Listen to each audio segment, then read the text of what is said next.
안녕하십니까. 신구입니다.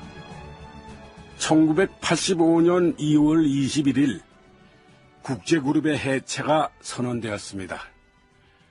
국제그룹의 해체를 결정한 인물은 물론 전두환 대통령이었죠. 국제그룹 양정모 회장은 전두환 대통령의 개인 감정 때문에 그런 결정이 내려진 것이라고 했고, 당시 정부 관계자들이나 은행 관계자들은 국제의 부실은 돌이킬 수 없는 지경이었다, 이렇게 회고한 바 있습니다. 자, 어쨌든 일은 벌어진 겁니다. 그렇다면요, 이 일에 관여했던 사람들의 마음은 어땠을까요? 두려운 책임감 같은 거 느끼지 않았을까요?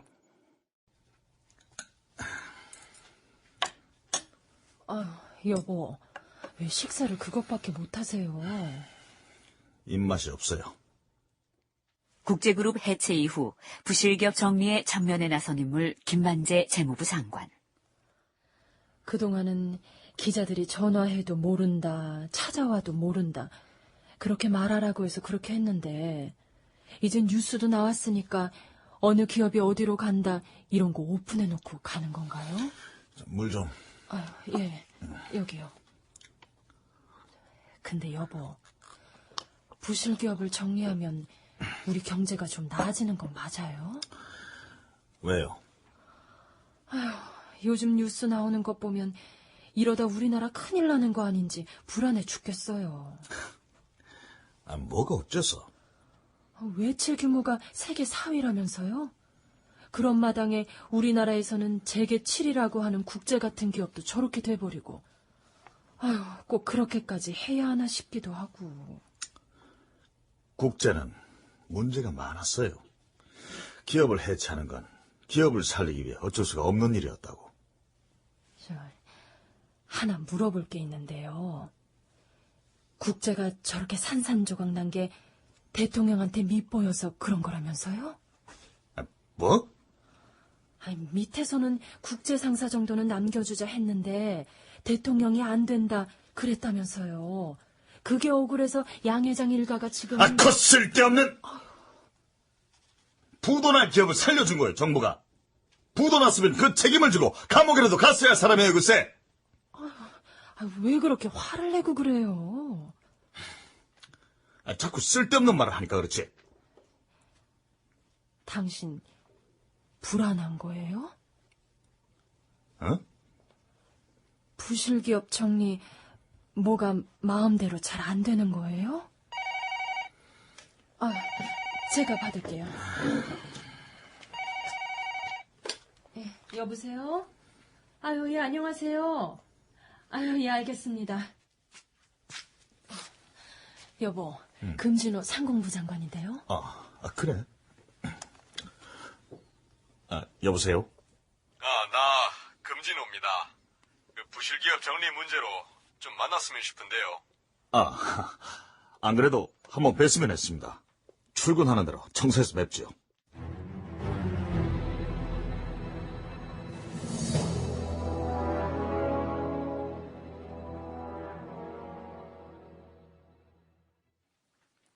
김만재 재무부 장관 그리고 금진호 상공부 장관이 마주 앉았다.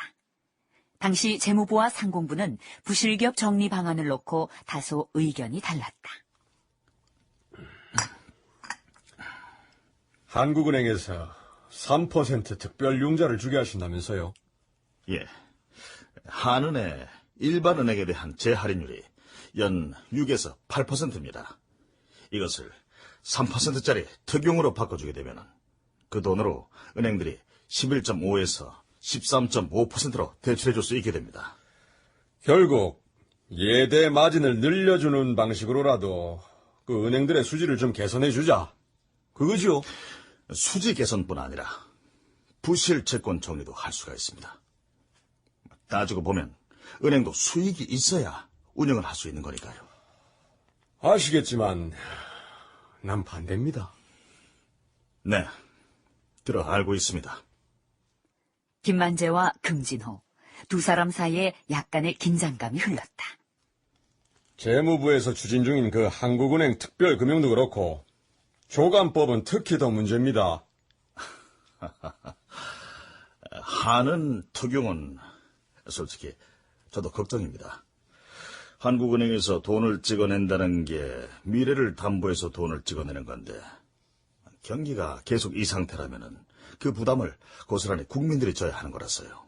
그것으로 끝나는 문제가 아니죠. 경우에 따라서는 그것 때문에 경기 침체가 지속될 수도 있어요.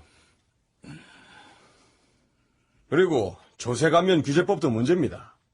따지고 보면 결국은 부실기업을 인수하는 기업한테 세금을 깎아주자는 거 아닙니까? 뭐 그렇게 친재벌, 친기업적인... 고민하고 또 고민해서 나온 결론이 그겁니다. 그것 말고는 다른 방법이 없습니다. 죽어도 그대로 밀고 나가시겠다, 이깁니까? 죽어도 그대로 밀고 나가서 죽어도 성공을 해야겠습니다. 김 장관님, 안 그래도 저 금 장관님을 따로 찾아뵙고 싶었습니다. 허심탄회하게 부탁드리겠습니다. 도와주십시오. 참. 장관님, 도와주십시오. 그러니까 큰 틀에서 법을 정하고 그 안에서 조정을 하면 될 일 아닙니까? 이런 식으로 개별 기업 하나하나를... 과거 경제기획원에서도 그런 말이 나왔지 않습니까? 몰라서 이렇게 된 게 아니지 않습니까? 글쎄. 참... 저요. 요즘 입맛이 깔깔해가 밥도 못 먹습니다. 잠도 잘 못 잡니다. 부실기업 정리하겠다고 판은 벌려놨는데 이거 제대로 정리 못하면은 우리 경제 위기입니다. 그 말이 결국은 재무부의 안을 따라달라는 긴데 예, 장관님. 다시 한번 부탁드립니다. 상공부는 상공부의 방법이 있습니다. 라고 무엇보다 나는 재무부의 그 방식이 옳다고 생각을 안 합니다. 특히 그 조간법은... 장관님, 저는요. 누가 뭐라고 해도 조간법은 끝까지 밀어붙일 겁니다.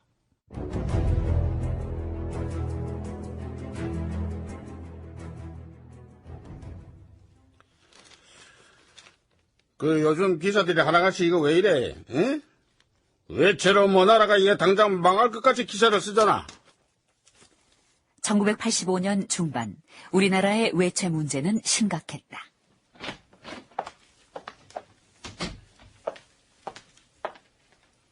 카카, 부르셨습니까? 아, 허수사.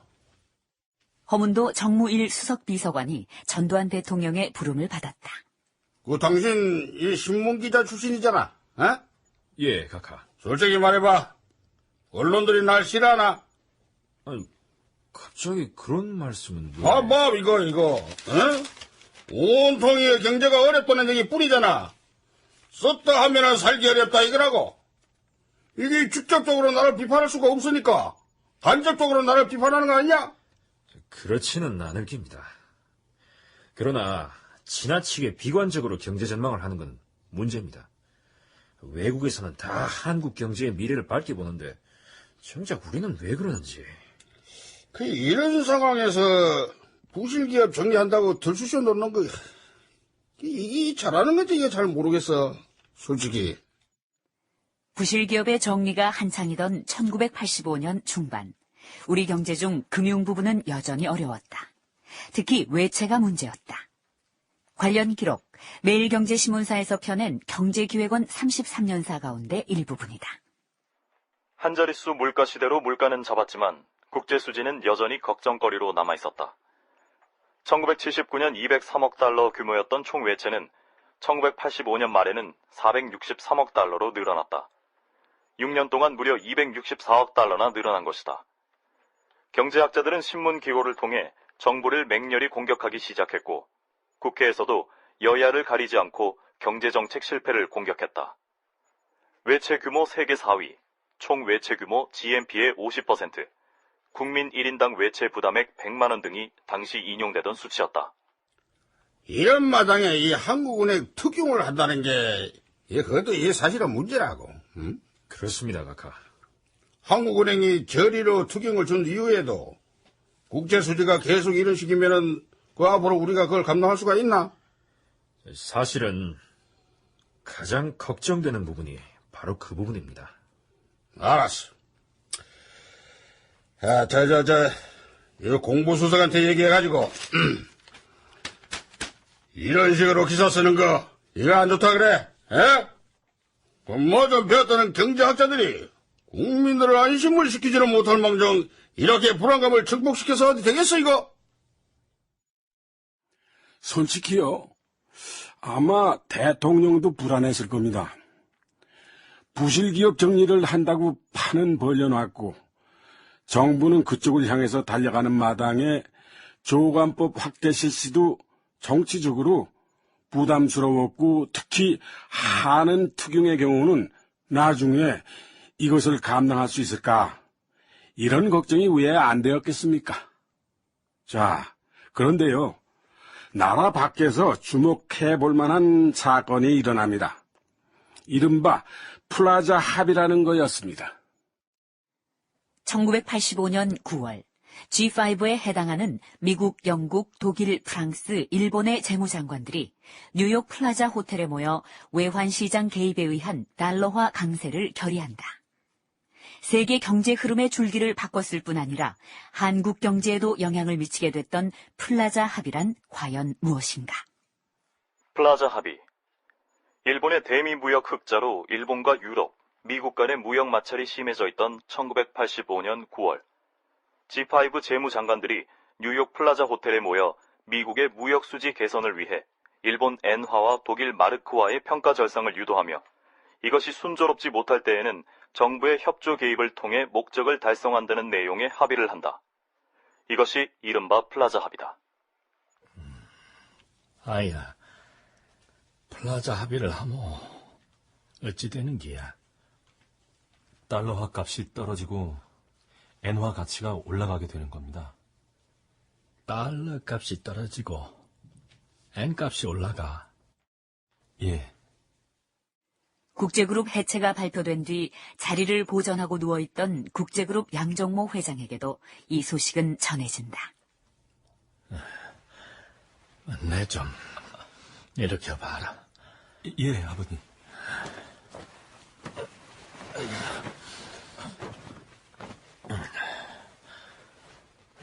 그간 미국에 가보모 진짜 일본 사람들 돈 많다 캔다. 뉴욕 가보모 일본 사람들이 샀다 하는 건물도 부지기 쓰고 여기저기 메이드 인 재팬이고. 그렇습니다. 그런데 일본 사람들 돈은 그렇게 벌면서 미국 제품을 죽어라고 안 사더니 결국에는 이런 일이 생기는구만. 그러면 말이다. 플라자 합의로 엔화값이 올라가면 수출 시장에서 우리 제품이 유리한가 아이가? 예. 우리 원화보다 일본 엔화가 훨씬 더 평가 절상되기 때문에 수출에 도움이 됩니다. 그동안은 신발도 수출 때문에 그렇게 고생을 했는데 이래 회사가 넘어가는 마당에 수출이 잘 되면 그러면 그 혜택은 누가 갖는 게고? 한일 합섬이 갖는 거 아이가? 그렇게 되겠죠. 아이고. 정부가 조금만 더 봐줬으면 됐을 일 아이가. 아버님. 네, 이렇게 그냥은 안 뺏긴다. 반드시 다시 찾고 말기다.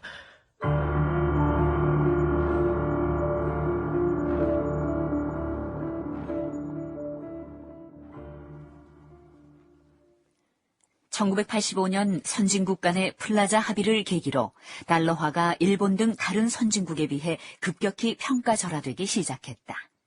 저달러, 저유가, 저금리의 삼저 시대가 바야흐로 시작된 것이다. 삼저 시대의 호황이 본격적으로 시작되면서 은행의 수지도 좋아졌다. 이는 장기적으로 부실은행들의 정상화에도 긍정적인 영향을 미치게 된다. 그런 가운데 금융통화위원회에서는 한국은행 특용을 의결한다. 이제 남은 것은 조세 감면 규제법이었다.